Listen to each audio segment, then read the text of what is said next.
Greetings, mortals, and welcome. Please present your tickets for validation.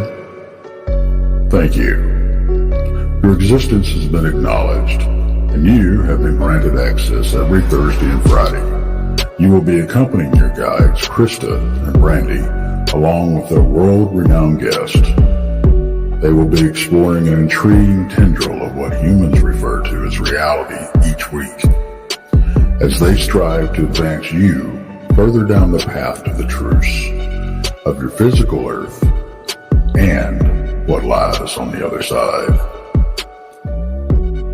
Remember to please keep your hands and feet in the vehicle at all times, and do not exit until the craft has come to a complete stop.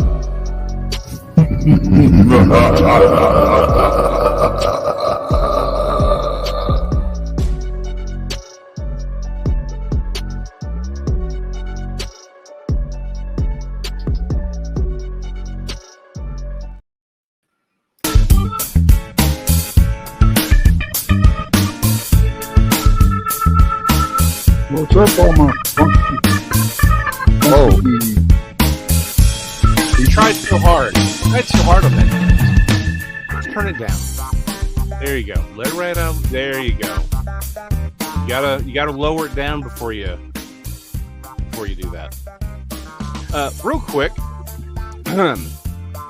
Donny of Donny Joe Says Stuff said, "Boo! I've been shunned from the panel because I lack a beard and I'm not bald." Yes, that is completely correct, Donald. Absolutely, Donald. Just enjoy the funk. Your that head of hair of yours is preventing you from joining us because you're just not cool enough for tonight's show. That's all it is. I'm sorry. I don't make the rules. This is what it is. As a good reverend would say. Precisely. I ain't done that in a while. As a good reverend would say. Yeah, as Reverend would say. That being said, I will actually be on Donny's show tomorrow night. I'm going to get spicy tomorrow. I won't be spicy on this show because this is Krista and Brandy's show. And I don't want to do that. What, you're wearing a halter top tomorrow? I'm not saying I'm not. So, for those of you who are watching, you may have noticed we are not either Krista or Brandy. Or blonde. I'm blonde. I mean, mostly. Okay. Sort of. Ginger. Some say my goatee is blonde. Yeah, some say my beard is blonde too. Mm-hmm. We're platinum. We're platinum blonde. That's what it is. Yeah. Platinum blonde. You know, we got a guest. Some of you've seen this guy before. Me and Cory got pretty tight over golly, I guess it's been a couple of years now, or at least a year. No, it's been more than a year. But he's out of that funky state of Oklahoma, and you mean the part of Texas we didn't want? He's had some funky stuff going down, and we're gonna go over it, man. I'll tell you what, some of this stuff he's got is pretty crazy, But I do understand that Oklahoma does bring out the funk, especially after midnight.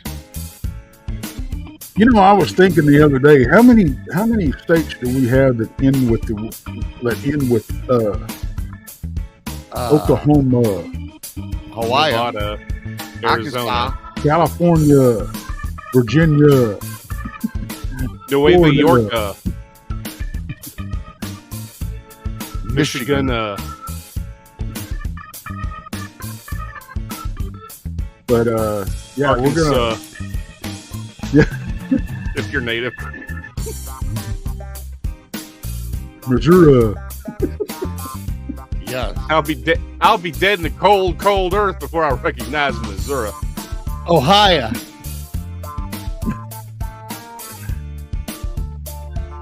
Utah. Kansas. What do you call people from Iowa? Are they Iowanians or are they Iowanese? What are they? I don't think anyone actually comes from Iowa. Who the hell comes from Iowa? That's what I'm saying. Nobody actually lives in Iowa. What are you talking about? They all come down here for some reason. Oh, Donnie says Ionian. Damn it. Ionian. Now that's a good. Now that I don't know if he meant it. That's a good Star Trek reference there, Donald. I like watching play off like he knew what that is. I kind of like Ionians. Ionians. Yeah, that's what you said earlier, Jason.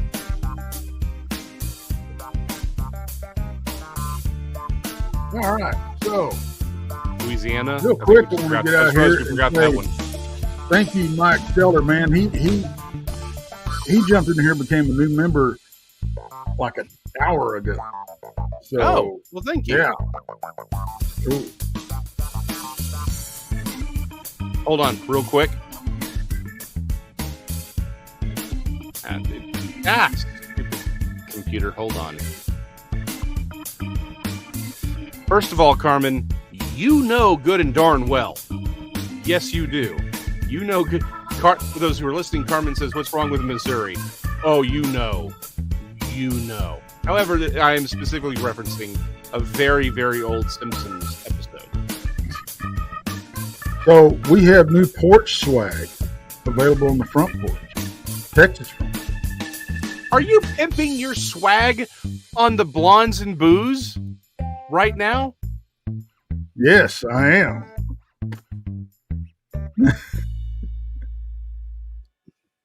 I put the new T-shirt designs on coffee cups and other drinking utensils. Okay, I see how it's going to go. And that is the link to the store right there. If y'all wanted it, y'all asked for it, you got it. Because I'm that kind of guy. Did anyone ask for that text? Yeah. No. I never asked, but I often wondered. I've been getting asked a lot. Hey, Tex, you ought to have coffee cups. I want a coffee cup. I want this. I want that. Well, there you go. You got it. I even made beer glasses, pint glasses. So people can see more big feet. So let's get. Wait a minute. Who we got? This? Are we going to try to do the show rundown, or are we just going to? At this point, I think we're going to go. But since we're pimping everything else, I can actually, like I said, I'll be on Donny's show tomorrow. Y'all should go see that. But I will also be speaking at the Lake Worth Monster Festival this year. Absolutely. When is that? End of October. I will forward all the details. Cool. I'll throw out there, if you're new, subscribe to Texas Front Porch, The Blinds and the Booze, Bigfoot Michigan Rob, Paranormal Paul, Monica Rawlins, Our Paranormal World. Donny Show says stuff. Go Medina. And of course, like, follow, and subscribe to Blondes, the Booze, and this. No werewolf, I have not. And I guess everyone else too. And why not? All right, here we go. Cory! Are we seriously going to let this run? Hold on. We're going to let it run the entire time. Let's turn it down at least a little bit. I got it. He goes into retirement. We bring him back on the show, and all he wants to do is push the damn button. Well, some of us actually know what the hell we're doing here, Tex.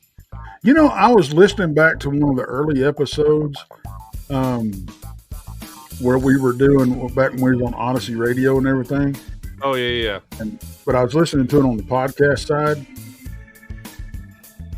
And did you know that Randy actually bleeped me?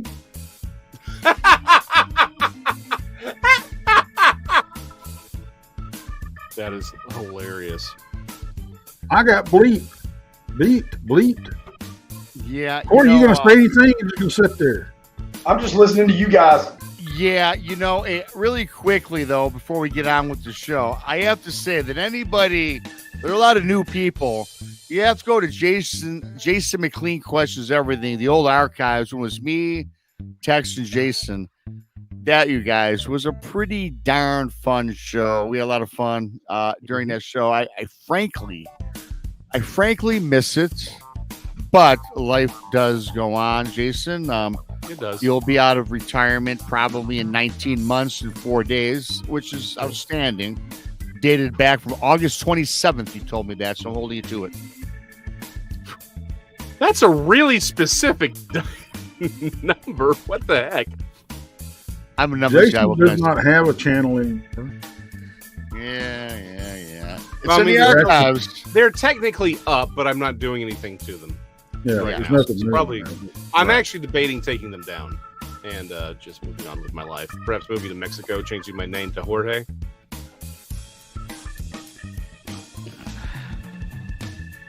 Me and No, Rob I'm going to missing change the our OU names. game for you guys tonight. Me and Rob's going to change our names to Jose and Jose. There you go. I'm going down to San Antonio. Maybe we should cut the music down a little bit, Jason McLean, because I can't really hear over you guys. All right, I got it. I have professional headphones. Maybe that's the problem. I don't know. Mickey G says, got a ghost named Jorge at work. Oh, there you go. See? All right, so Cory, Slide right in. Cory Yes, sir. went to the trouble to, I think, make notes and everything for this show, so he wouldn't get stuff mixed up and for Well, a timeline. last time I forgot to tell you guys about a human spine sticking out of the grave I saw. And I thought that was pretty important. to forget. Yeah, Okay. I would say so. Yeah. So when did all this start? Halloween night, 1995 is when it all began. Perhaps we can provide slightly more context as to what it began or what Well, began back in 1995. Well, I For keep those thinking who maybe everybody have already knows this story, but A lot me of and people some don't. friends of mine visited a cemetery. Mhm. Some girls that were with us said, "You want to go to a haunted cemetery?" And I said, "Yeah, I'll go." I don't believe in that. And after that night, I believed in it. We walked up on a double grave, and before I made it to, I'm gonna say 5-6 feet to it, I felt this static charge in the air, and it made my hair's standing up right now, just thinking about it. But it created a static charge in the air around the grave in a bubble, and this thing was so strong, it started snapping, popping, bow, bow, bow, bow, bow, and it almost sounded like a bone rattle. And when you back away from it, it would die down and quit. And logical, looking for a logical explanation here, but everyone took off running the first time. I didn't get to see it the first time, and I made them go back and take me to it. And that's when I walked up on it. But this thing was so strong, it was making the grass wave on the ground. It was making the weeds shake when you would get up to it. And the closer you would get to it, the stronger it got. And if you got within, I'm going to say 1.5 feet of the little fence that surrounded the grave, because I'm pretty sure it was the first grave set there. They were 1880 something. Oh, wow. And when I got my leg close to it, it felt like a snake wrapping around my leg and shocking me.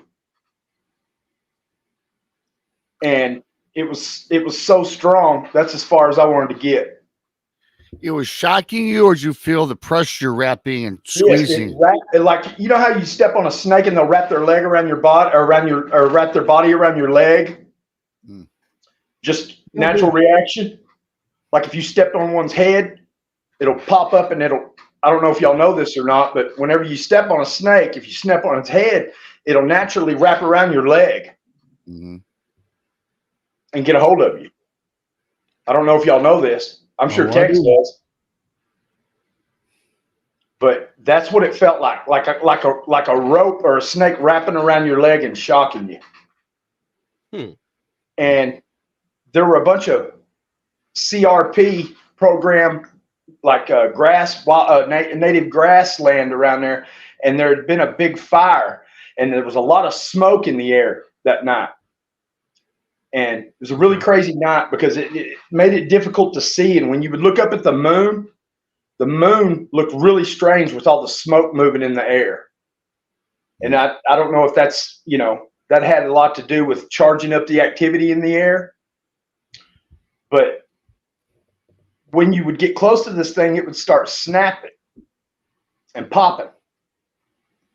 And when I felt the thing wrap around my leg, that's about as close as I wanted to get. I didn't really want to see what would happen if I got inside the grave. But I could see something, and I'm going to say it's really difficult to see that night. It was probably a half moon. And I could see something serpentine whipping inside the little fence on top of one of the graves. And I thought it was a snake at first. And we've got rattlesnakes and stuff around here, so I didn't want to get in. I don't want to stick my leg in there, But I would have my friends get up close to it, and I'd keep my eye on it. And as soon as you would get up close to it, you could see it on the grave start to whip serpentine like a snake. And there were 6 of us, and 4 of the 6 refused to even talk about it or go back out there again. But me and my best friend, we jumped right to it. I was looking for a logical explanation because I thought somebody was messing with us. Right. That's where I go, a logical explanation. And when you start eliminating all your logical explanations, what's left? The illogical. Supernatural or paranormal. The unknown. And we eliminated all the logical explanations. But I asked those 4 to go back out there some night on the same night. No way. I got told no way in hell. And then my friend Clinton told me, he said, man, after that, I made a deal with God that night. And I'd rather not go back out there again. And I said, okay, fair enough. I can accept that. But it seemed after that, all this unexplainable stuff started happening. And even years after those incidents, the pieces kind of started falling together. Let's see. After that, we were riding 4-wheelers south of Comanche, Oklahoma, on my cousin's grandmother's old property. And this is where they lived right around statehood. And I don't know if y'all have heard of what they call it that separated, I think, the Chickasaw and Cherokee nations, but it's the Meridian Line. Yeah. Okay. Where we were was right on that Meridian Line. And we would go up to this cave that overlooked the land down and you overlook where the trees and everything got real thick. And we were sitting up there and something snapped a tree. And my cousin said, oh, that's probably a big old buck rubbing up against the old rotten tree. And I said, that's not a rotten tree. That break. It was a snap. Guys, and you can tell the difference between a healthy tree break and an old rotten one getting pushed over. This is like a shotgun going off. And I said to my cousin, that's no buck pushing over some old tree. I said, that was a clean tree break. We started riding the four-wheelers, and we drove down into the trees where we heard it come from and killed the four-wheelers and just sat for a second. And within a minute, something, and I realize now, what I thought of at the time was a logical explanation, but it sounded like an excavator idling, revving up, just going, rah! That's where I went with it. It was a Sasquatch trying to warn us off. I didn't realize it at the time because I was looking for a logical explanation, and I go looking for it like an idiot. And you know, I'd take off on foot to go to where the sound was, and it'd quit, and then it would move, and rev up again. Well, I thought it was something revving up, but I was in my early 20s, you know, and that's what it sounded like, a big excavator idling up. And I'd stop and I'd look at them and I'd go, what in the hell is that? And they were sitting there just big-eyed. You know, my friend Shane kept going, yeah, what is that? And then I would hear it again and I would take off on foot towards it and it would stop and move. And looking back now, I'm thinking this thing probably was like, what the hell is wrong with this idiot? You know, I'm trying to scare him off and he's running to where I'm at. And there's probably some people right now thinking that too. I mean, just yeah. But you know, like I said, everything's falling all together now, and you know, it's been over 20 years, but the pieces are all falling together now. You know, the more I learn, but I started thinking about all the times we were camping and we were out where I know there's no trails or roads, and I could hear sound like a truck shifting through its gears. You know, whoa, and you hear it go, whoa. I think it's a Sasquatch impersonating or imitating the sound of a truck going through its gears. But let's see. Then after that, I move out here to the nursery, and I don't know what kicked up this activity out here because it wasn't like this when I was young, but all this strange stuff started happening. I had never even heard of Dogman. The reason I found you guys was I had a dream I was attacked by a black wolf one night in my shop. And this dream was so real. I looked across the highway and there was a bunch of wolves crossing the dam across the highway where these big lagoons are. And I started howling at them in this dream. Well, they all started coming to the highway, crossing the highway to me. And I'm talking about gray and white, but they in the dream, they seemed like they were female. Hey, are those wolves common in that part of town? Probably where you're at? Okay. No. The only thing we've got around here is the Oklahoma red wolf. And those things stayed down on the river about 7 miles south of me where the Red River is. We used to hunt coyotes. And I'd never seen one until I was a senior in high school. And I watched it outrun about 3 sets of greyhounds in a 4 mile stretch. I watched it blow the doors off of them. It looked like Secretariat pulling away from all those horses in that last race it ran. Yeah, they're fat. Yeah, but now the red wolf will come into town. They're getting a lot more ballsier. Well, a lot of predators are doing that recently too. Literally, it's been the last 20 years. They've noticed increases of animals behaving as if they are far more familiar with humans than was recorded in the past. And predators and scavengers are increasing as well. And there's no there's been a lot of theories, but no one really knows. Like specifically, a lot of people have noted that in and around Israel, the vulture population has exploded, and nobody's got an answer for why. Some people, I mean, again, there are theories, and some people are like, oh, well, that theory works, and it's like, it's just a theory. You haven't proven that's why. But yeah, I mean, the simple fact of the matter is, a lot of animals are becoming more. And of course, the obvious answer is, well, it's because we're encroaching more and more in their territory. Therefore, they just realize, okay, we can't really escape these things. We might as well, there's no point in hiding from them at this point because they're all over the place. We might as well get to know them. There are foxes in Britain that are literally domesticating themselves.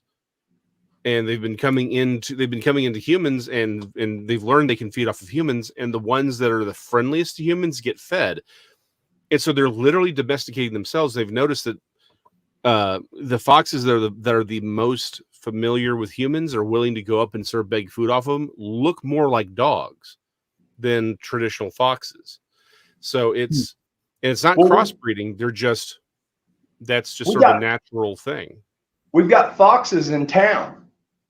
And for the longest time, everybody would talk about seeing them, the silver one.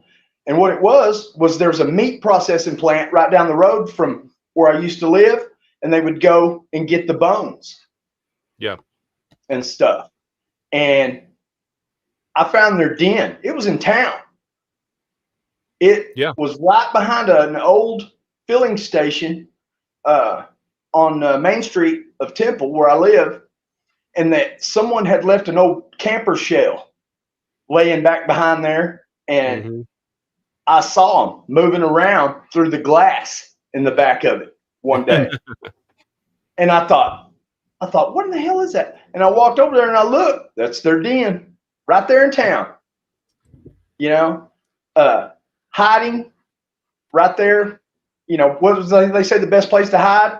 Right under your nose. Yep. And now everybody talks about them coming up to the football field. Mm-hmm. And, they're everywhere. Yeah. I've got friends that say they'll mess with them at night when they're walking around. If they're walking home, in town, just out walking around, they'll start following them and messing with them. Yeah. But they're smart. I mean, they're smart animals, and they figured it. They figured it out. Real quick, Werewolf 5674 says Revelations explains it. Yes, Werewolf picked up what I was putting down, but I want to continue with your story. Yeah, I mean, a lot of these animals are sort of domesticating themselves to a point, but back to your broader point, yeah, I mean, a lot of these creatures are becoming more and more brazen and bold, again, for reasons that can be discussed later. But you had a dream of wolves, female wolves, she-wolves. Yeah, well, in the dream. In the dream, I used to go out at night and howl like a werewolf all the time. I don't do that anymore. Well, so there you go. You were inviting them. You were doing a werewolf mating call. What did you think was going to happen? In the dream, they all started coming up to the ramp because my house is built in a shop in a metal barn, and I was going, whoa, whoa, whoa, whoa, whoa, whoa, and they were all coming up, and I was going, whoa, whoa, whoa, get back, get back. And a big black one came out of nowhere. I mean, bright yellow eyes. Mm-hmm. And in this dream, it bit me right on the forearm and locked in, and I started fighting him. And I mean, I was picking him up and slamming him, trying to get him to let go. And he wouldn't. And in a dream, I've never been gassed out and tired. But in the dream, I was just about to lay down. I was just about to give up. Yeah. And that's when it let me go. And it growled as it was walking off. Like, you better, So your dream was like your dream was like you were there. It wasn't like your average dream. It was vivid, very vivid. It's one of the most vivid dreams I've ever had. I felt pain, and normally I don't feel pain in a dream. But like I said, the pieces all start falling together. And I was trying to interpret what this dream was Mhm. and what it meant, because I knew it was different. It happened for a reason. And now all the pieces are coming together. I don't know if you guys are familiar with lupus, the disease. Yeah, I mean, yeah. Mhm. Actually, one of my wife's cousins has it.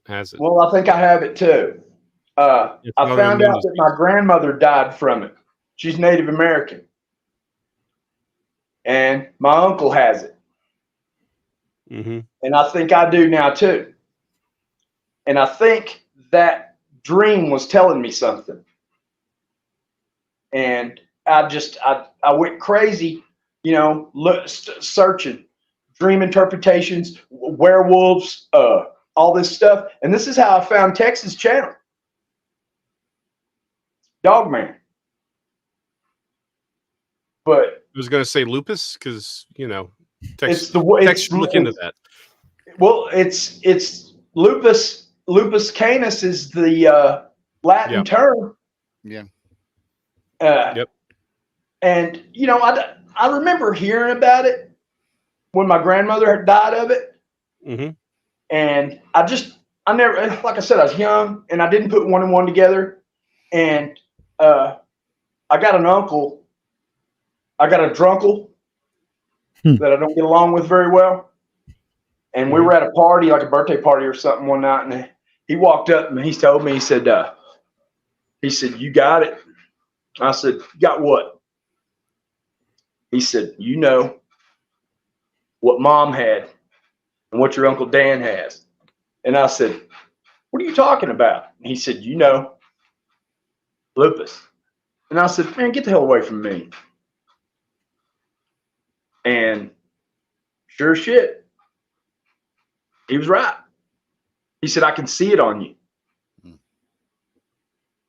And, like sun shines on a dog's ass twice a day, but. Have you been diagnosed with it? Okay. I started having all these health problems. And I've always been the dark complected kid who would go out and stay in the sun all day and everything. And all of a sudden I start rashing when I'm working out in the greenhouse. And I thought it was because I had reflective tarp on the ground and everything when I started growing marijuana legally. And I thought, well, that's what it is. I've got too much reflection going on in the greenhouse, and that's why I'm starting to get these rashes on my skin. Well, I've always been a pretty formidable kind of guy. And when I got out and started working, my ligaments and stuff started coming out of place. Yeah. And I just had all these symptoms. And one day I tallied them all up, hit this search on it, and it come up, you need to take this test and answer all these questions. You've probably got lupus. And I'm not a hypochondriac. I hate going to the doctor. And, I'm not one of the guys that sits and thinks I've got something every time I get sick or every time I have a, nagging injury or whatever. Mm-hmm. But I took this survey with this test and it said, most likely that's what it is. You need to go to the doctor. Well, what's the point in that? Because they won't diagnose men for it hardly. They're in there's this big debate over where even men can get it. And what they'll do is they'll make you spend about $10,000 for about a year or two doing tests on you to tell you if you've got it or not. Chances are they won't diagnose you. There's a big deal over whether men can get it or not. And what's happening is we're wasting time. Well, it's an autoimmune disease on top of it. And so there's nothing, it's an autoimmune disease on top of it. So there's really nothing they can do about it anyway. Correct. They can treat you with steroids, anti-inflammatories, stuff like that. You can get that anywhere, So I started studying aloe vera, medicinal uses for aloe vera. And I used to have acid reflux real bad. And I started taking raw aloe vera, and I got rid of it with it. I don't have it anymore. It's gone. I eliminated it. And I started looking into this deal, and it says that if you take it every day, that it'll subside the symptoms of lupus. Eastern medicine talks about it. But I know it works because it got rid of the acid reflux. I took it every day for about 2 months. And now I can do a shot of whiskey and take a guzzle of hot sauce, and I don't even get it. You know, I can eat whatever I want, acidic foods, anything. So, you know, that's kind of where I got my nose in Texas Front Porch and a lot of these other deals, like Jeff Nadolny's Dogman channel. Got into that too, but you know, this is kind of where I felt at home. You know, with Tex and you guys, the first night I came on, and like I said, I was having Wi-Fi trouble that night. You guys sounded like some kind of metal robots on my on my phone. I couldn't even hardly tell what you guys were saying, but I did my best. It's okay. Most people don't know what we're saying half the time anyway. Well, what's crazy is y'all sounded like y'all were like, pew, pew, pew, pew. I couldn't hardly, and I'd go, okay, I think they said this. And when I go back and listen to it, I had it pretty good. I had y'all guys down. But so after the dream, and then I talked about Brown Springs, which I used to haul plants, sell bedding plants for my dad, and there's a funeral home down by there. And I took a load of plants down there, and then I heard Tex talk about it, and I was like, well, I drove by that place. Yeah. You know, delivering plants. And, you know, like I said, all the pieces just started falling in together. And I'm the kind of guy that someone might have said something to me 20 years ago that I thought, man, that's odd. And then I realized 20 years later, that's what it meant. I don't know, man. My mind works differently than a lot of people's. So after you had the dream and everything, what else happened around your property? Okay. I know you've had a lot of stuff happen. One night, well, like I said, the activity out here kicked up in 2016. May of 2016. And I don't know if we had a real bad drought, and I don't know if we had 48 hours of straight rain, hard rain, and it filled all the lakes and ponds back up.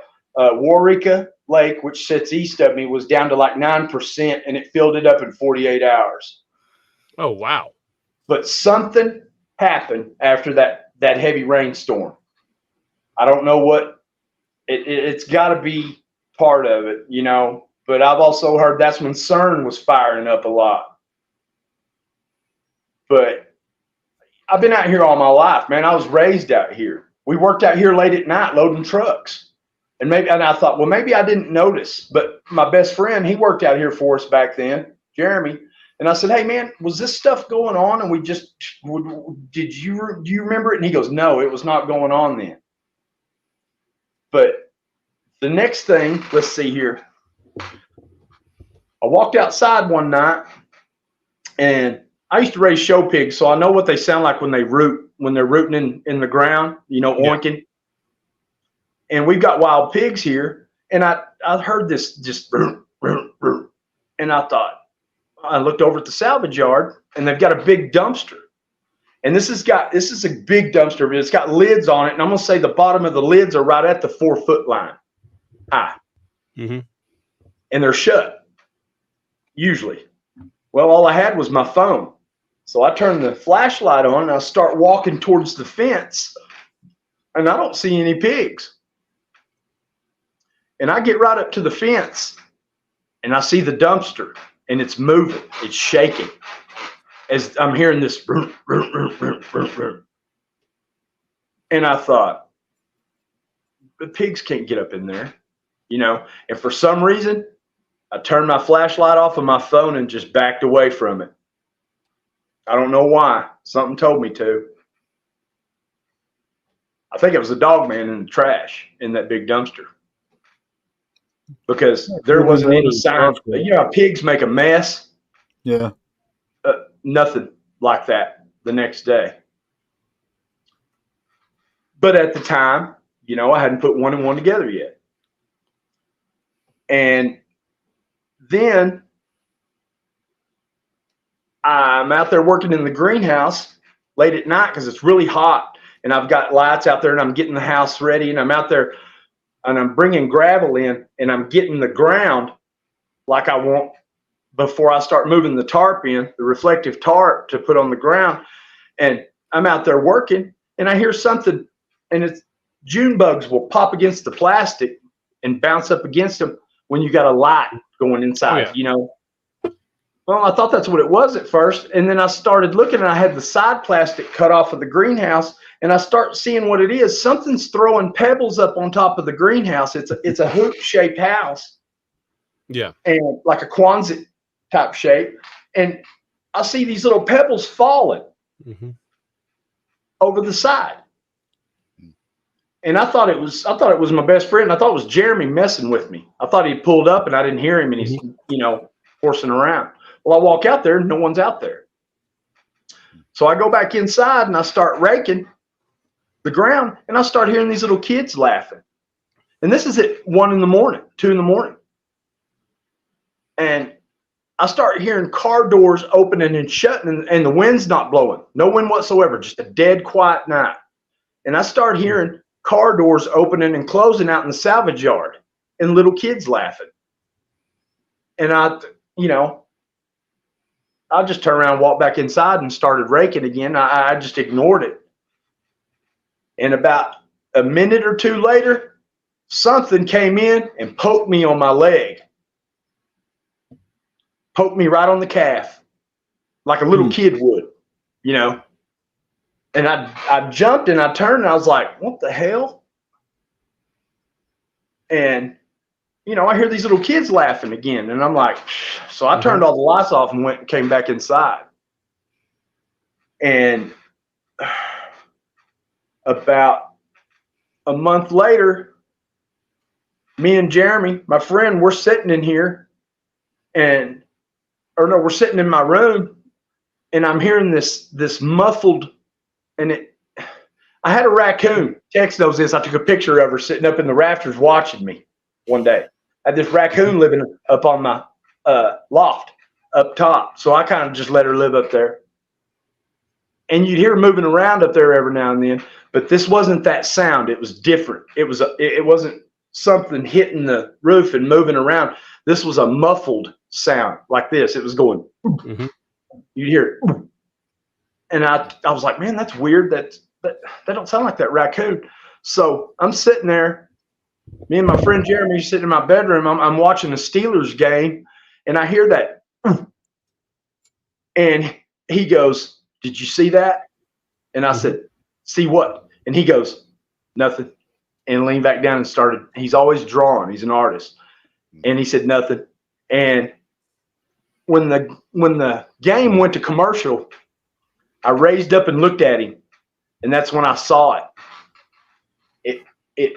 It was floating through the air over the top of him, and it was going like that, but it was moving real fast, and it was probably about, I'm gonna say 3 feet long, and it looked like a ball with a you know how they take those ribbons and swing them around and dance with them and stuff, and it's like if you shook one and took it by like that right there. And that thing I saw was a shadowy looking, it looked like a long snake. It hit the corner of my bedroom and went through the wall, and I heard it go. And I thought, that's that noise that I've been hearing. And I said, I saw it. And he goes, what? And I said, whatever it was you seen just a minute ago, I didn't know what it was. And I talked to William Nighthawk. I got to be pretty good friends with him and communicating with him a little bit. He's real knowledgeable in that kind of stuff. And he told me it's called a will-o-wisp. Yeah. And I said, what is it? And he said, it's like a wandering spirit. He said, I see them a lot in hospitals. And he said, you got you got the eye to see this kind of stuff. And he said, you're going to start seeing a lot more of it. Boy, he wasn't kidding. But I got a picture of one. Cory. I actually found somebody caught a will-o-wisp picture. What's that? No, I was going to ask you, it seems like a lot of things you've come across are kind of spiritual or paranormal. Like, where do you think that comes from your background or anything like that? It seems possibly pretty odd. You know, my grandmother on my mother's side is Native American. My great-grandfather escaped from an Indian orphanage when he was a little bitty kid and ran away and joined the circus and became a horseman or horsemanship. So he became a cowboy. Yeah. Out on a ranch in Oklahoma. And then he joined a Wild West show. Buffalo Bill's Wild West show. And was a trick rider. You know, the Indian became a cowboy. And he was a poet. I've got pictures of him doing trick riding. I've got his poetry. You know, he had a very interesting life. But, you know, I don't know if that comes from that. I don't know if it's because I vibrate on a different frequency. But my best friend Jeremy, he was with me the night we had the incident at the cemetery. And when he and I are together is when this crap goes into super activity mode. You know, the will-o-wisp going over the top of him. One night sounds like honestly, it sounds like hitchhiker phenomena. It could be, but you know, the salvage yard is a very active place at night, and it's gotten to where I can tell when it's going to be that way that night. I can feel it. Like Tex was talking about, the air is different. The air thickens. And there's a sand crane, this asshole sand crane that lives across the highway and stays at this pond. When he starts circling in the evening and kind of dive bombing, it's on. That's when the activity is going to be hard and heavy. I've studied the spiritual side of the sand crane, you know, and I don't know I thought it was creating it, but I think it's kind of warning me of what's going to happen. But so fast forward to another night, and Jeremy's sitting here and he goes, I got to go out to pick up and get something out of the truck. Real quick, Oklahoma. for Val. Yeah, Oklahoma. Oklahoma.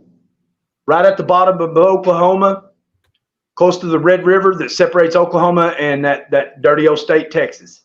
Easy now. Look, it's not our fault that you live in the inferior state.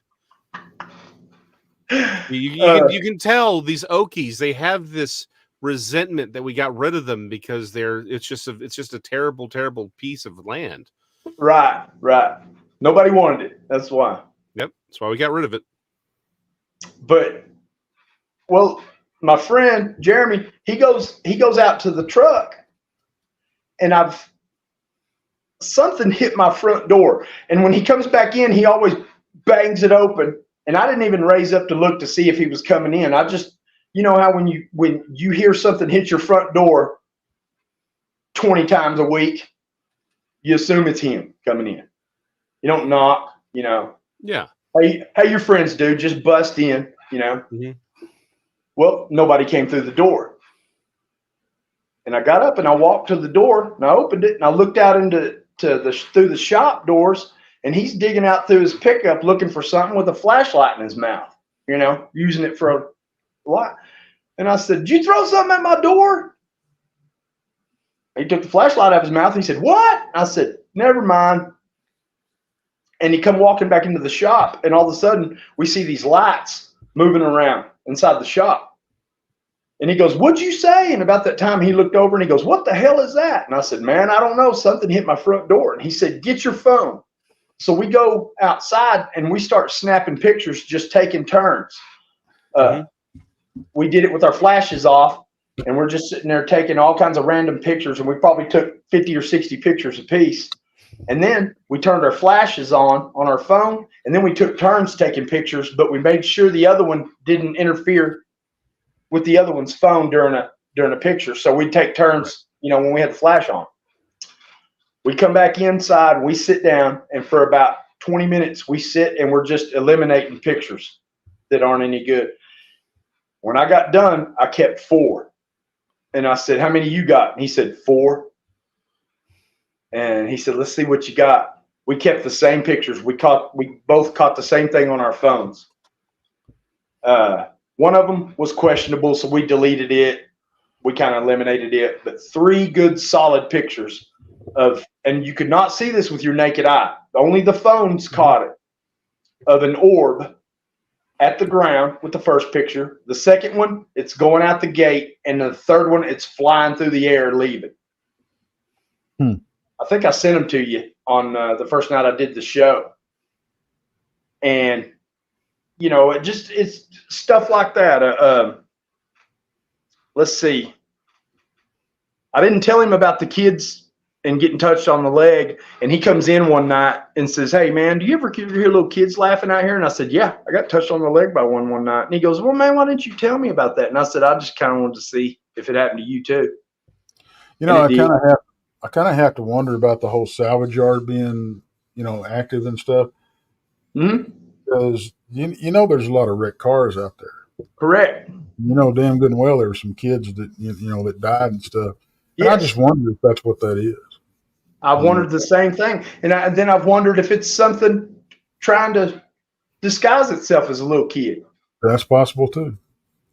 But So, just real quick, and this is something I've been wondering, or I've been playing with for a while. For those of you who don't know me, I've talked about this ad nauseum on Texas channel and BMRs that believe me, for reasons that are very public, but then for reasons that I can't talk about, I absolutely believe there is a physical Bigfoot running around, that there is a material hominid running around, it could be ape, but a hominoid walking around, and it's probably a species. Tex and I disagree on the number. I think it's very, very small, but I do think a lot of this, a lot of encounters that are labeled as Bigfoot seem to be more paranormal than physical in nature. And a lot of the things you're describing are just textbook poltergeist activities, right? And of course we have, poltergeist, that means evil. And it's like, well, hold on. All will-o'-the-wisp is that's more of an English thing, but poltergeist is literally German, right? A lot of we live in a world where we have a lot of mishmashed cultural terms here, right? But everything you're describing, typical poltergeist activity, which goes back to the 1st century. We have people recording this stuff. Sounds that can't be identified, where they're coming from, things being thrown, biting, pinching, touching, when there's no one around. Foul smells also, right? It's like so much of what we sort of describe as Bigfoot activity it's like, well, yeah, but we have this other older multicultural thing. It doesn't matter if you're in Asia, the Americas, Europe, Africa, there's Greece. We have this multicultural phenomena that generally is kind of very similarly described.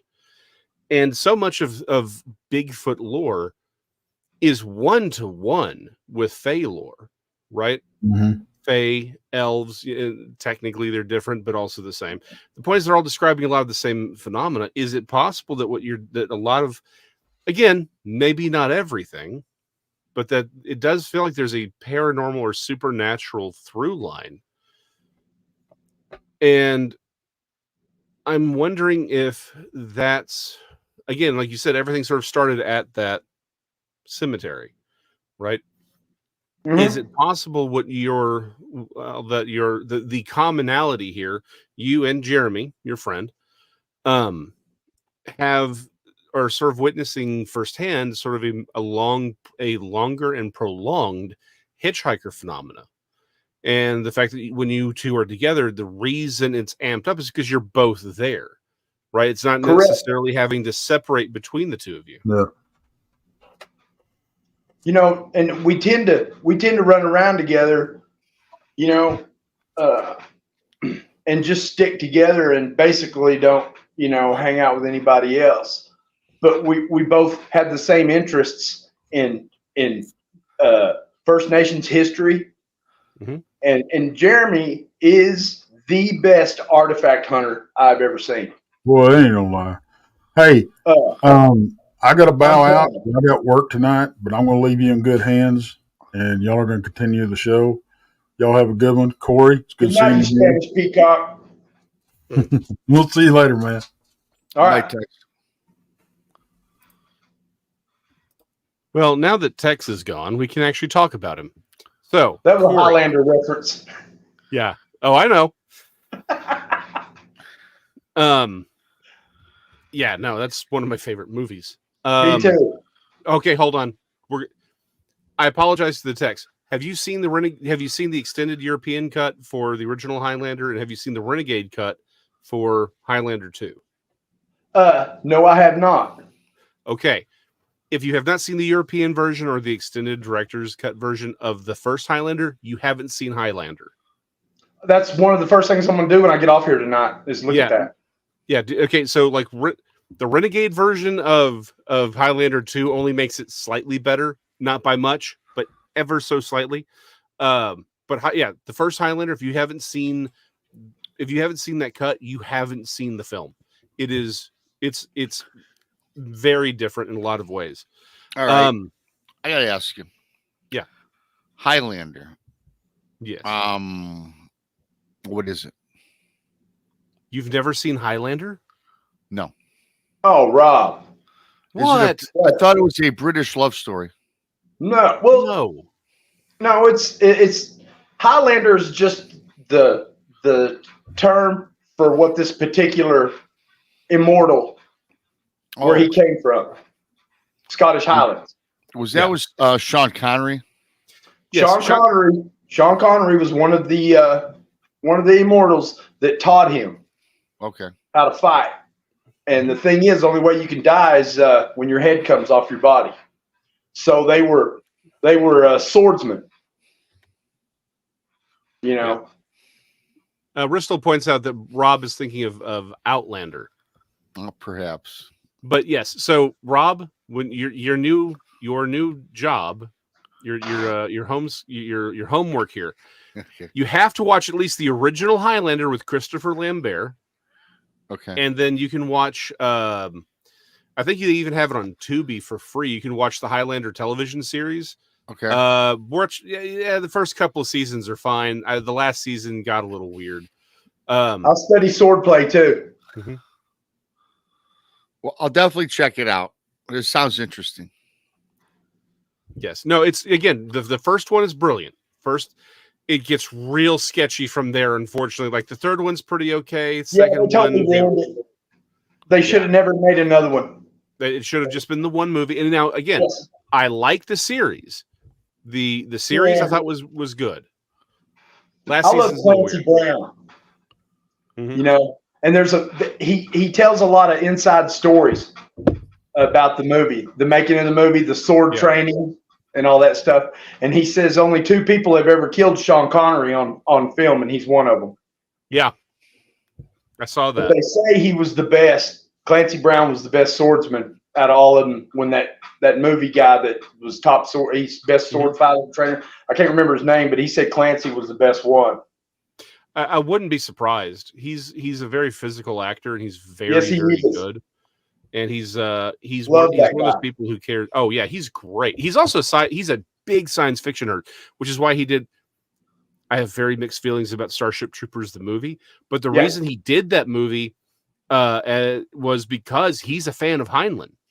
Yeah. He was a Heinlein fan. He loved the book. In fact, I read even when the movie came out, he's like, look, he said it's not a perfect adaptation of the book, but he's like, my character is like, that's the character. Like, they did nail him, and he was correct. They nailed that character perfectly. So he's like, I got to do this movie. And I believe he's going to be Zim. He's like, yeah, hell yeah, I got to do that. So yeah, no, he's a great actor, and he's also the voice of Mr. Krabs on SpongeBob. Yes, he is. Yes. No, he's a guy who really loves acting, and he does a great job of it. And I'm a huge fan of Clancy Brown. But yeah, him as the Kurgan was great. Okay, little known thing. They did a cartoon for kids of the Highlander. I didn't know that. It is wild. It was based in Europe, obviously. But it was like set in this dystopian future. And but it was weird how they played with the entire concept. But it was Connor was dead in this one. He lost. Ramirez was still alive, but it was a new Highlander. It was essentially a relative of Christopher Lambert's character. A different dimensional story. Yeah, basically it's just a different thing. It was kind of like for a cartoon aimed at kids, it was kind of interesting. I caught it one day as a teenager.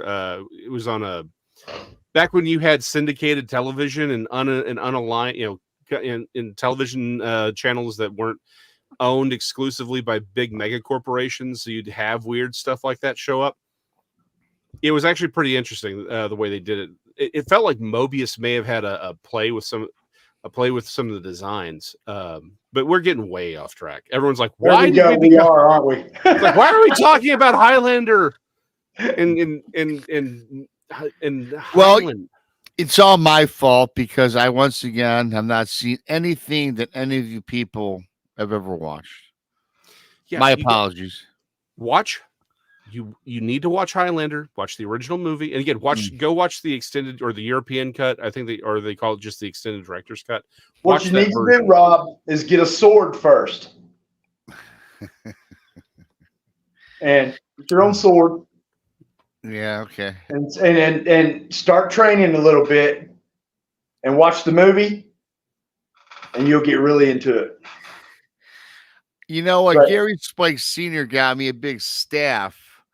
Maybe I'll substitute that for the sword. No, you got to get a sword, man. All right, I got to see this flick. You can have both. You don't have to have one or the other. There. You got a sword, Jason? I have multiple. See, Jason, you've got swords. Yes. Oh, I did not know that. You have to send me a picture of your most prized possession. Do you have a katana? One, yes. Well, let me rephrase this. I have several, but one is what it would be considered true. And it's obviously I couldn't afford an ivory handle, but it's essentially Duncan's design. Duncan MacLeod. Yeah. I got that one, but I have several other. I've got a basket hilt. I've got a claymore. Got a few others hanging around. I'm just saying it's a bad day breaking into my house. Yeah, I sleep with really going to depend on my mood. I tend to hold my hand on it when I sleep. And I wasn't going to talk about this, Jason, but one night I had something. I was visited in my sleep. And I didn't know if it was a dream or it really happened, but I had a visit from a female demon. And she told me her name. Okay. And I looked it up. And I about crapped my pants when I found it. She told me her name was Nama. Are you familiar with Nema or Nama? The name's really familiar, but I'm terrible with names. But I had never studied this. I had never read it. And I asked her who she was, and she said her name was Nama. Nama or Nema? And I looked it up, and it's pretty much this potato. Yeah. And, you know, I was telling my friend Jeremy about it, and he said, "Did you look that up?" And I said, "No." He goes, "Look it up." And I found it. And that's when I started developing my spiritual armor. So let the people know, who is Nama? She is a female demon, like a succubus. Mm-hmm. I looked it up again the other day. It says she's man, I was gonna write this down for you in case I told you about it. But it tells she's the daughter of, and it named who her dad was. Mm-hmm. What culture? You know, I figured you had heard of it before. Well, I know you're knowledgeable unfortunately, in this. there's a lot of names, and unfortunately, certain cultures have similar vowel structures. I mean, it almost sounds it sounds Middle Eastern, probably Sumerian, but you know, do you think that's coincidence? Oh no, Me neither. Let me rephrase this. I believe in coincidences. They happen every day. They just mean something different to me. Yeah, you know? But I don't trust coincidences. Right. Star Trek reference for anyone who's for the real ones out there. When the detail is undeniable, mm-hmm. You know, and that's another thing that I understand now. But you know, when they say be careful staring into the abyss. Yes. For the abyss stares back. Mm-hmm. Mm-hmm. You know, when I believe when this chooses you, you've got one choice. You can start studying and learning how to protect yourself. Mm-hmm. You know, basically. Or question, you can. Did the Nama you find, was it Naamah?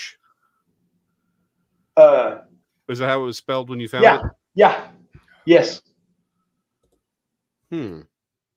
What's it say about her? Well, I'm trying to again. My first thing was to try and figure out where she came from. Like, where does the name come from? But yeah, so it's definitely from. Yeah. Okay. So yeah, it's a Hebrew. It's a Hebrew root. Yeah, it's described in the Zohar. Okay. Yeah. So. Okay. Yeah. I mean, everything else at that point becomes.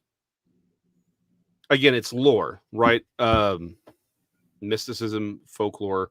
It's not that again, none of that's. It's not useless at all, but it's also not necessarily fact, right? We need to take folklore for what it means, and what the folklore is trying to do. So yeah, I mean, the simple fact of the matter is if it's using that name, it's trying to tell you that it is a demon and that it's quite old. That's the main thing. But yeah, I can tell you exactly what she said. Mm-hmm. Because my girlfriend had just visited me and she had just left that night. Yeah. And I felt this, and you know, it's female, you just know this presence crawl into my bed. And I said, you know, and I asked out loud, you know, I said her name. I said, Michelle. And she said, no. And I said, who are you? And she said, it's okay. I'm Nama. Yeah, that's not okay. I know. I know that. It's like, oh, it's okay. Yeah, no, it's not. But yeah, what I'm saying is she tried to get me to, you know, drop my guard. Yeah. And I didn't, you know. But guys, ever since all this started, I got attacked one night. I had something try to pull my soul out of my body, and I rebuked it in the name of Jesus Christ, and it let me go. But I sleep on my left side. With these crazy experiences you've been having, you think that you caught up in attachment somewhere with all these previous dealings with like the willow wisp? Yeah, I think once it chose me. I didn't choose it.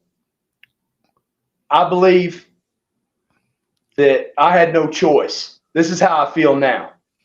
After all the pieces have fallen together, I believe that I had no choice. I was thrown into this.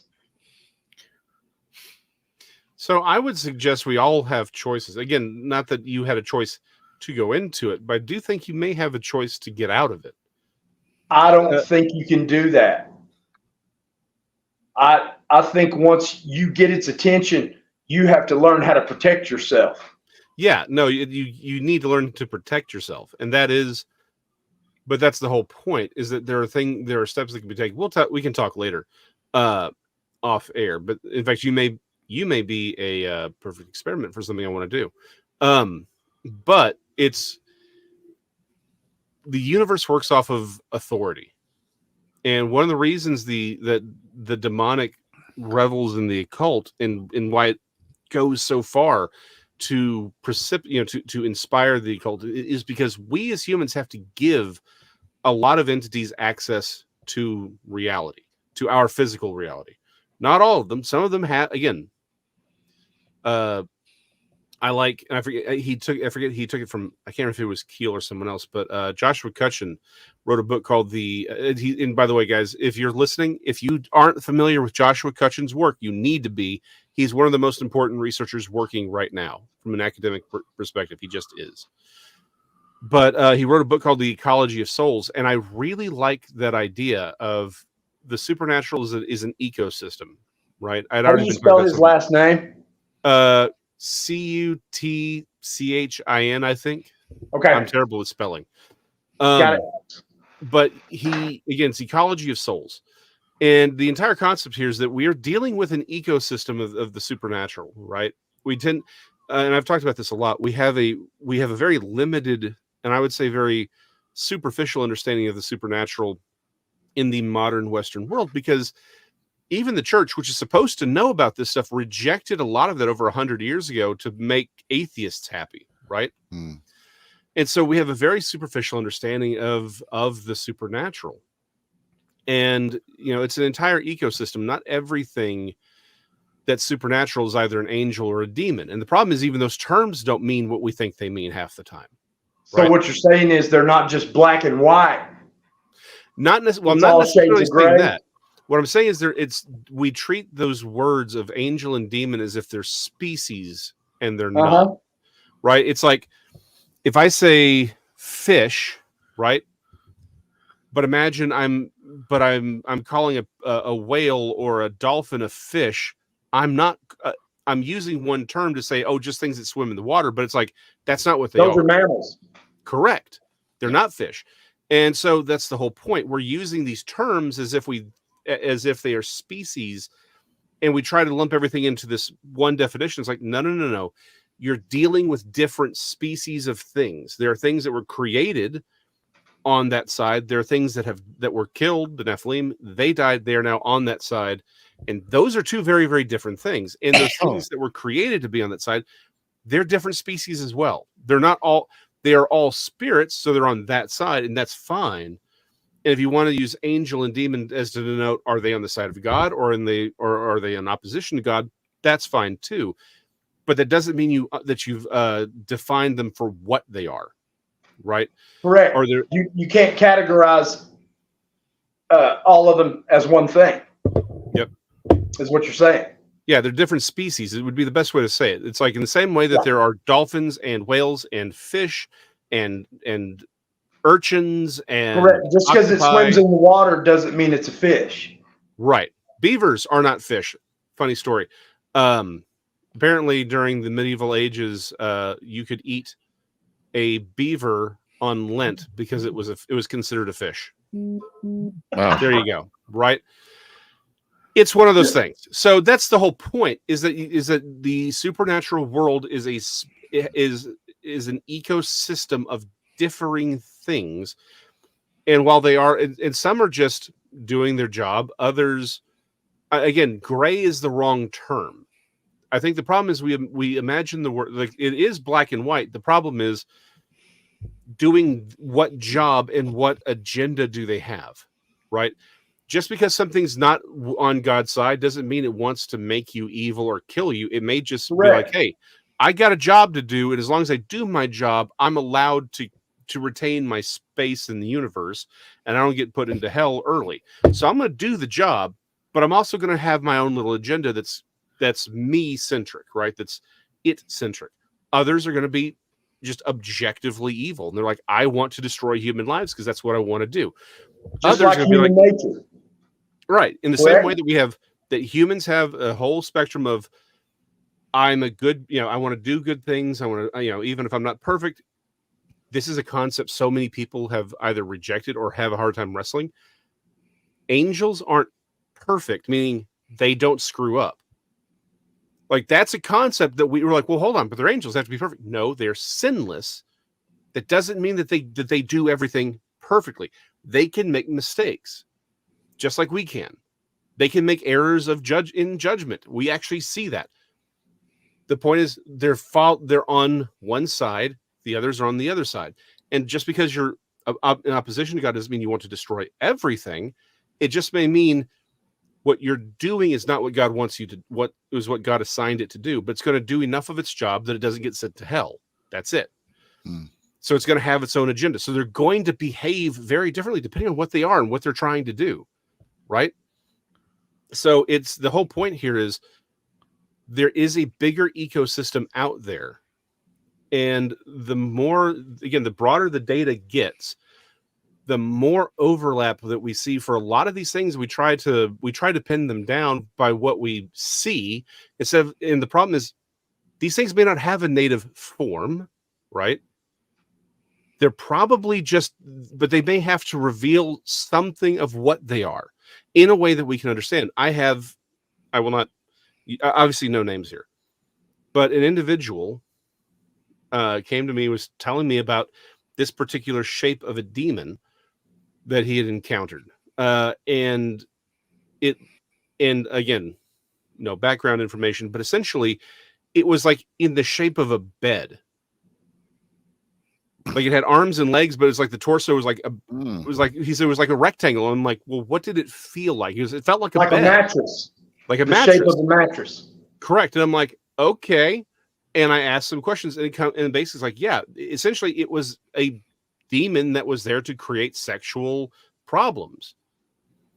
And the problem is that's not the only time I've heard of something like that, where the demon either is telling you by name, right? Again, it's not that Nama is its real name, but it's a name that you will understand. Well, because here's the thing. Also, she felt feminine. Yeah. I don't know how I can explain this, but it was but I thought it was my girlfriend. I thought she came back. Yeah. No, I thought she got halfway home, turned around, and came back that night. I think on some level they have to tell you what they are. Now, I think what happens is a lot of people don't tend to believe it, or they don't understand what's being conveyed, but either in form or name. Because again, I don't think if it gave you its true name, you would have control over it.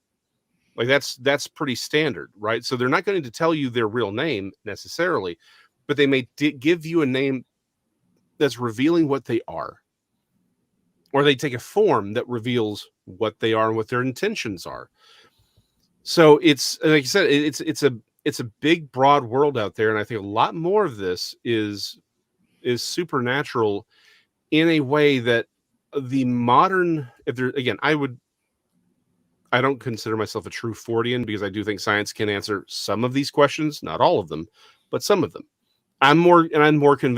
My big thing is just saying, look, you can scientifically prove that there's a phenomena. You don't know what it is because we ain't got the Spookatron 5000. BMR's working on it. But we don't have that, so we can't objectively measure or observe the supernatural. But that having been said, we can prove that there is a phenomenon, and I'm happy with that because, again, until we have better technology, we're not going to be able to observe it objectively in the way we can observe a cat or a bowling ball. But the simple fact of the matter is I'm more on the cryptozoological side of anything. And the thing that I've really come to think is we've been set back a long way because a lot of cryptozoologists tried to materialize everything. And they rejected information a lot of times that would have said, hey, maybe this is a paranormal phenomena that's really being looked at and not a physical one, not a naturally occurring biological entity, right? I'm gonna get people to use that term, NOBIs, naturally occurring biological entities. I'm working on that one. I better patent it. Trademark it.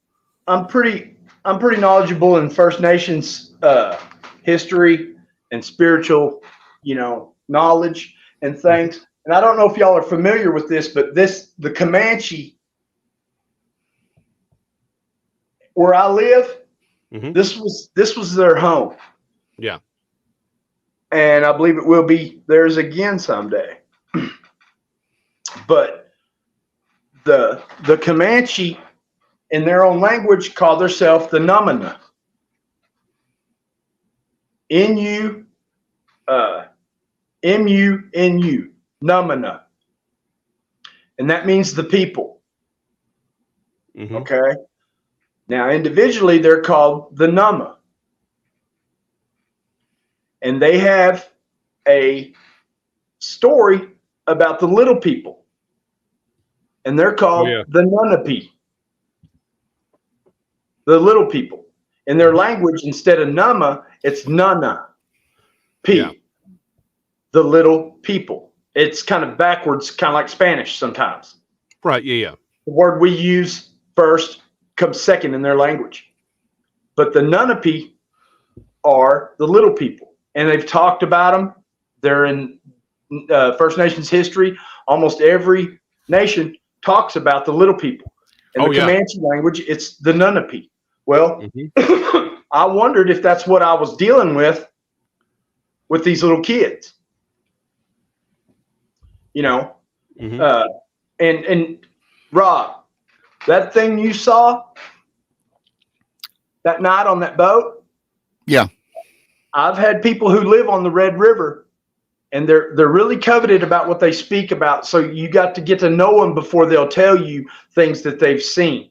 When you look at the map of people reporting cryptids and stuff, when you hit the middle of Oklahoma, the Meridian line, going back east, you see a lot of reports lit up, pinned. Okay, but the farther you come west, the less you'll see. That doesn't mean they're not there. It's just people talk about it less. But the thing you described that night on the boat with your fiance, I've heard people describe that creature on the Red River. Wow. Otter-like. Similar to an otter in the face and the head and everything. I've got friends, and I can't say their name because I promised I wouldn't, but they've seen these things crossing the road on Highway 70. And I don't think that's coincidence, or you can call it coincidence or whatever, but I always remember when someone describes something they saw, I put it in my data bank here. And so, one of my good friends lives on the Red River. I call her my medicine woman. And she described this creature that you described that night. Right. And I've heard a lot about them in Alaska. Here's stories from Alaska that talk about them. But like Jason, you were talking about earlier, where people categorize this thing and they say, well, it can only be this, and it can only be this. I think whatever you can imagine is very possible. And then I think in the end, the truth is going to be crazier than anything we could imagine altogether. Oh, yeah. Well, and it's actually, Dean and I have talked about this when we did a show together, when we were doing our show. And again, this is a more Keelian view of a lot of this, but we may be co-creating a lot of the appearance because this phenomena clearly is taking culturally appropriate shapes, right? Again, the UFO phenomena is very broad and there's a lot of aspects to it. A lot of it is government, but the stuff that's truly, truly exotic, right? If we look at it over the last 70 years, post World War II, it's grown and evolved as our thoughts on the matter has grown and evolved. and it is a one-to-one relationship with Fey lore, with everything. Like, this is clearly the same phenomena, just but it's changing its shape to accommodate our concepts about it or our thoughts about it. And what's Heiser pointed out, it's like, yeah, I mean, everyone's real happy to say, well, okay, yeah, it's the UFO phenomenon. It's the same thing as what was going on with the little people, and again, elves and Fae and all that. He goes, Yeah. but he points out, and he goes, that's all very true, 100%. We're all agreed on that. Here's the problem: there were no UFOs in the original stories of the fairies and the elves and the little people. Now, a lot of elements of going to fairyland, right, going into this unknown realm where they lived, which is what happens, like that, the abduction experience, that's well documented. But UFOs were never documented. That's a new phenomena. It's a new addition. Their forms change. Look at the Hopkinsville goblins. They don't look anything like modern aliens. So the phenomena is changing itself to match us. Now, it may be that we're co-creating it, like our expectations. It's not even deliberately changing its form. We are giving it access by imagining these thoughts, these cultural norms, and so it has to take that form. I don't know which one it is. Manifesting our images upon Yeah. what we're coming across. Stay Puft Marshmallow Man, shall we say, right? Yeah. It's taken the form that we're thinking of. Yes, and how we all vibrate on a different frequency, maybe how we see things. Mm-hmm. You know, if you could have, 3 or 4 people see the same thing at the same time, but it may look different to each one of them, or one of them may not have seen anything. Yeah, it's for paranormal stuff. It's very common for people. Our imagination is very powerful. I think we can manifest things if we believe in it enough. So I would disagree with that, but that's a much longer conversation. Right. The point that I would agree with is that I think particularly with the supernaturals and with a supernatural entity is involved, I think the problem is I don't think the rules are as hard and fast as we want them to be, right? And that should give us all pause, and to think about the things that those cultural universals. You don't talk about certain things. You don't use their names. These are all things that pretty much every culture agreed on with this stuff, and we've rejected all of that. And I wonder if that's had something to do with it. Rob? Yeah, no, I was just going to say we all, I think, manifest things, but like you said, it's a different topic, and it probably gets more involved with like the tulpas might fit that. Yes, that paradigm. I don't know. Yeah. No, please finish up. But again, I pretty much, I think a lot of people. I think people manifest things that the only time I think it's manifested by an individual is if they so desperately want to see something that when they see something, they're thinking they're seeing what they're not seeing in a lot of instances. Mm-hmm. But with that being said, as you know, Jason, it's a much broader subject than that because, we hear from people all the time, but I saw this, that, and the other. And then when you break it down, well, they really didn't. But they saw something, but their imagination or their sense of what they want to discover kind of clouds their judgment. Well, I think the problem is the line between the psychological and the spiritual may not be as hard and fast as we'd like it to be sometimes. Right. And it's hard to know. Like this thing, Keel himself famously asked, it's like, what if we could objectively observe a true abduction phenomena? Because again, I do think the government actually has done a lot of that, but that's a whole different show. But he said, would we see people being taken physically, or would it look more like someone in having a transcendental vision? Right. He's like, we can't, because we can't objectively observe it. We don't know what's actually happening there. I do wonder how many of these encounters that people have, it's not that it's not real. It is very, very real, but it's not necessarily material. And the interaction may be happening on a more spiritual plane than we're even willing to necessarily recognize. Even some of us in this field. Yeah. Just saying. Okay, let me ask you something. Do you believe in giants? Oh yeah. Okay. Did I ever send you the picture of the one of the two fingers my friend Jeremy found down on the Red River? No, I don't think you have. I've got it right here, guys.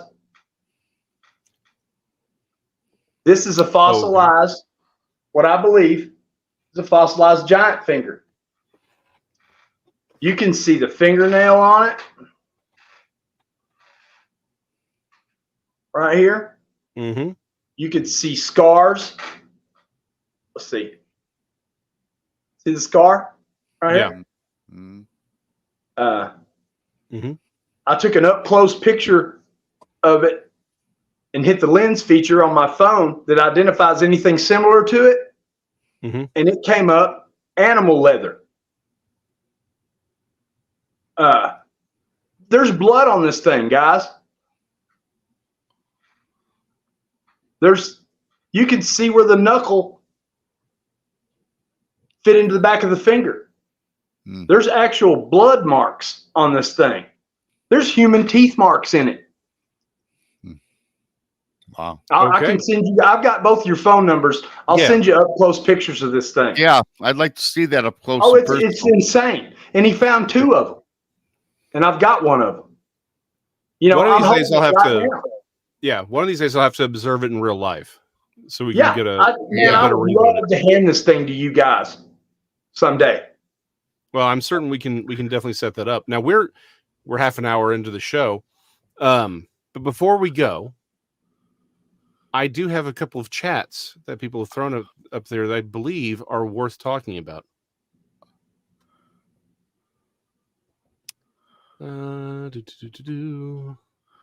Amy Creel, I'm sorry, says that we should be required to wear blonde wigs for at least 10 minutes when we're subbing for Brandy and Krista. Amy, I don't disagree. They're much easier on the eyes. How dare you, sir? How dare you? I'm going to step right over here and grab something to drink. I'll be right back. Go for it. Also from Amy, points out the largest cat on record was a lion-tiger hybrid that weighed 998 pounds. This is true. Exactly. A liger is a male lion with a female tiger hybridized together. The reason they get so large is because the gene that controls the size of the cats is in the female lion and in the male tiger. Now, if you have a tigon, which is a male tiger, and a female lion, they're smaller than both. They're smaller than, say, the average lion because they both have the growth control hormone or gene, so they end up being smaller. There you go. And hybrids, the male is always the part, when you have a liger or a tigon, it's whatever the first part is, that's the male. There you go. Very good. Moon at Noon. So there's a conversation about whether or not big cats had slitted eyes or not.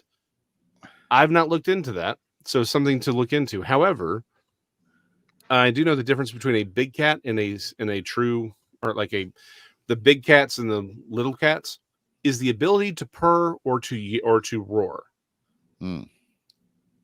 Cougars are not considered big cats because they purr and they cannot roar. Same. So it's not about size; it's about whether or not you can roar. I mean, have you guys ever petted a cougar? Roaring. Have you guys ever petted a cougar? I usually took a couple appletinis before she'd let me do it, but I mean. Yeah, I was about 6 beers in when I did it, or I never would have had. I had a friend who had a male and a female. He rescued from like a little roadside animal park there in eastern Oklahoma, and he kept them in town.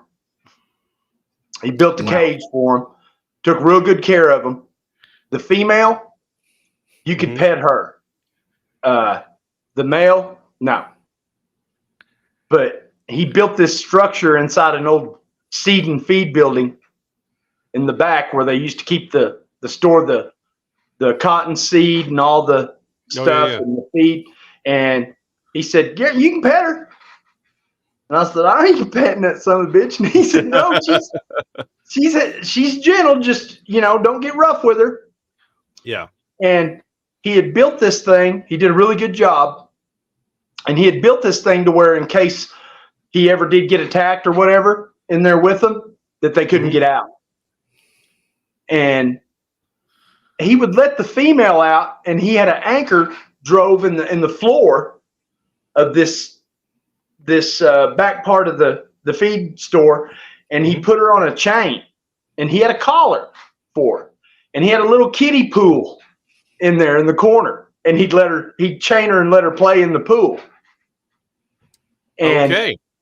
Yeah. This is crazy.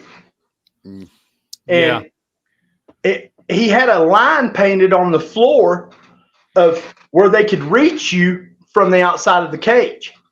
So you had a safety zone, but he let very few people in there. I was one of them. He liked me. He was a heat and air guy. Loved animals. Kept bobcats in his house and stuff, and he was telling me all about them. You can domesticate them, but you got to get them away from their mama right when they're born. Oh yeah. Well, what he'd always tell me. You can't take one that's Yeah. It's not domesticated. It's tamed. There's a difference. Right. Yeah. Okay. There's a huge difference. Well, anyway, he had an orange line painted on the floor, and I said, "What's that?" And he says, "Funny story." And I know this guy's brother. They like to drink beer. And his brother came in one day, and he had the female on that logging chain in that little swimming pool. Mm-hmm. And his brother started going, rah. And he said, "You better quit." He said, "She can't reach me from here." He said, "You better quit." Yeah. He started going, rah. And said, she kind of, rah. He said, "You better stop." He said the third time he went, rah. She jumped out of that pool, shot through the air with this logging chain around her neck. Yep. Probably 22, 23 feet. And she got him on his back as he was turning to run. But that line he painted is where she got him. Where she landed.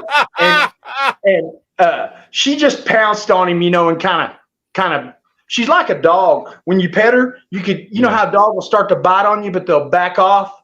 Yeah. Before they, puncture or do it. She was like that. Yeah. All she was doing was just horsing around. Yeah. It's called mouthing. But he said, I said, dude, and I knew his brother too. I know he's passed away, but his brother's still alive. And I was drinking in the bar one night, and I seen his brother, and I said, "Man, you ever been attacked by a cougar?" And he said, "That son of a bitch tell you about that?" And I said, "Yeah." I said, "Tell me the story." And it was identical to the story he told. But, just, man, I got some craziest damn friends. That's why I asked you if you'd ever petted a cougar, because I have. Yep. But I got to tell y'all this story. I've never told this one. Me and Jeremy, well, he was artifact hunting down there close to the river on his granddad's property one day. And I went with him. And I've learned just to follow him around and carry what he finds. Because when I go to looking, I can't find nothing. Well, he always parked his pickup facing west, and there was a big thicket in about probably 20, 30 yards in front of his truck. And that's where he'd always pull his truck up.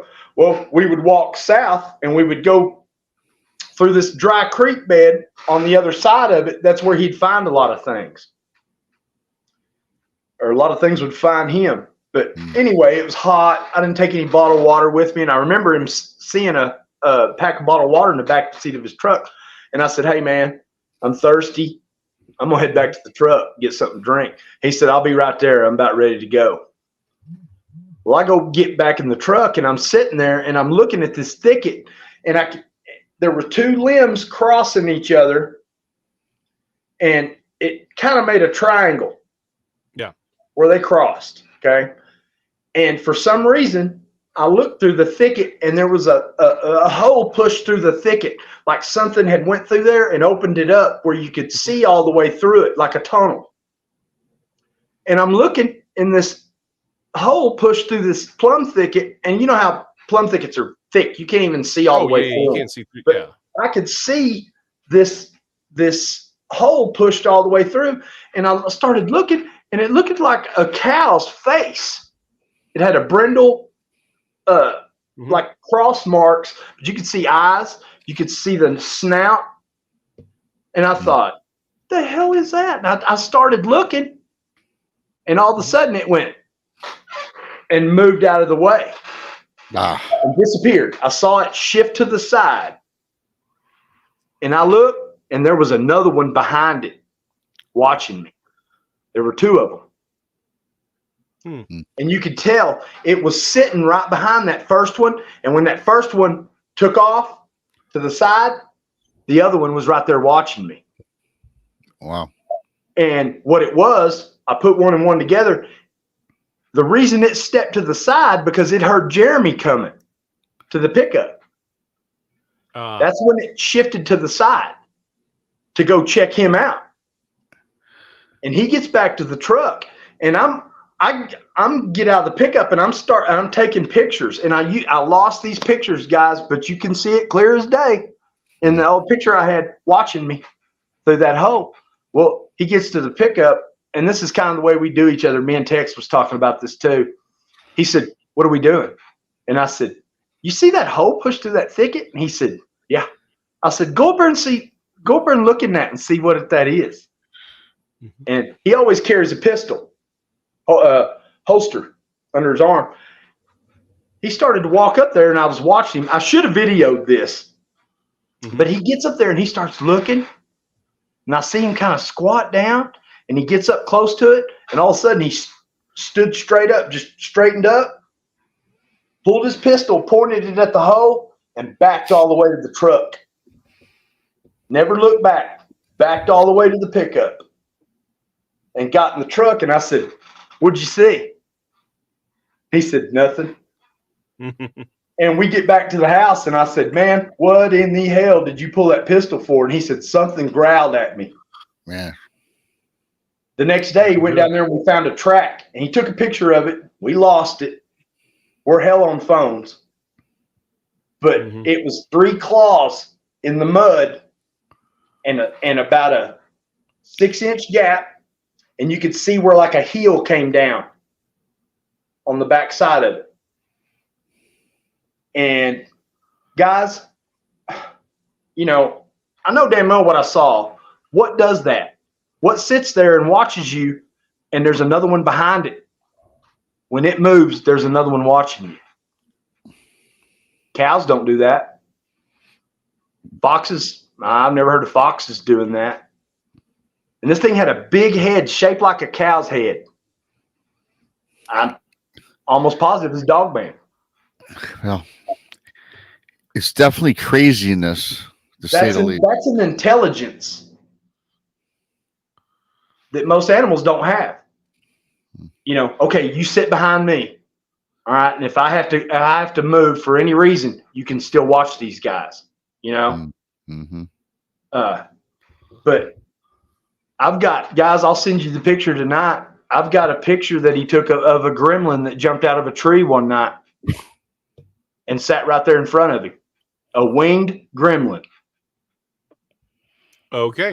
I've got it. Huh? I'll be interested to see that one. I'm interested in seeing that, and I also want to see that giant finger. Send it on over, because very interesting. I'll be intrigued to see these, Cory. I think you got a lot going on. Pretty awesome show. Pretty great show. On that note, we need to let everyone get on with the rest of their lives. Cory, thank you for coming on. Pleasure. Obviously Tex isn't here, so I'll say thank you on his behalf. Yeah. We don't need him for coming on. Yeah, we don't need him. We don't need him. We're sexier without him anyway. That's and right. Of course, to the audience, obviously we're not Kristen and Brandy, but we're glad that when they can't be here, we'll be happy to step in and Yep. occupy their time. Yeah, I'm envious. They're watching the kids play football, so that's awesome for them. I'm glad they had an opportunity to see the kids in action. So, so that's awesome. For a little, we'll go ahead and do the rock outro for little. Very nice. Time's sake. Very nice. All right. Jason. Yeah. Thanks, Cory, man. Great show, buddy. Yeah. Thank you to everyone in the chat. Guys. Thank you, Cory, and thank you to everyone who's watching this after it's live. We love y'all just as much as those who are live. It's all one big paranormal family over here. We appreciate all y'all. And of course, the next time you will probably actually be graced with Brandy and Krista. Till then, y'all have a good one. Good night, everybody. Good night.